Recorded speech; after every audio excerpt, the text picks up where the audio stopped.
When students talk to me about how they can practice their faith in the workplace or even, they're on campus, the question is a fearful question. It's, I might not be accepted. I might get fired. I might not get in the club.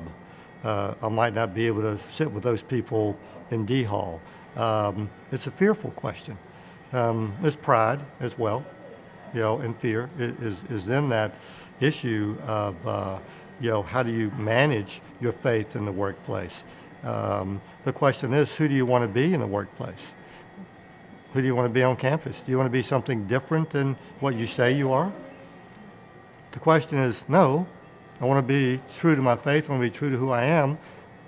Well, then the answer is just be true to who you are, And might there be persecution in whatever form it might come? I would say no, there might not be, there will be. There will be.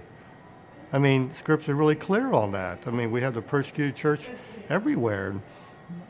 Why should we be exempt, from that? So when we are who we are meant to be, God's going to bless that. And God's going to give us a peace of heart and a peace of mind that just surpasses all understanding in Philippians, he tells us. And this is going to be phenomenal, what it does for you. I will tell you, I'm saying this now. I wish I believed this many years ago. And I wish I lived this out my entire life. I would have been a whole lot happier. I wouldn't have had a lot of issues.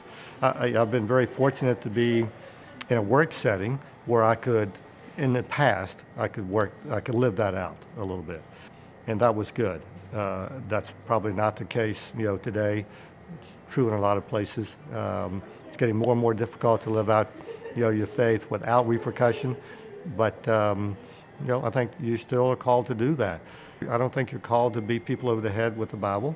How are you going to bring them to, know Jesus if that's what you're doing?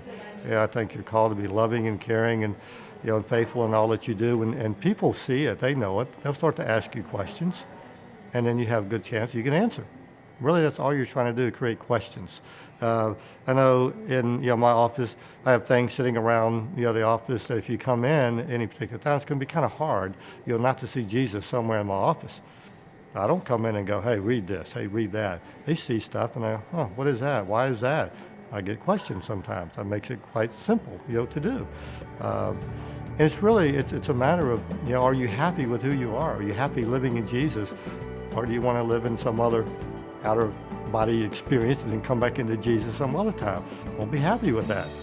And all of us struggle with that. But you have to realize that we live in a persecuted world, and that's not going to change.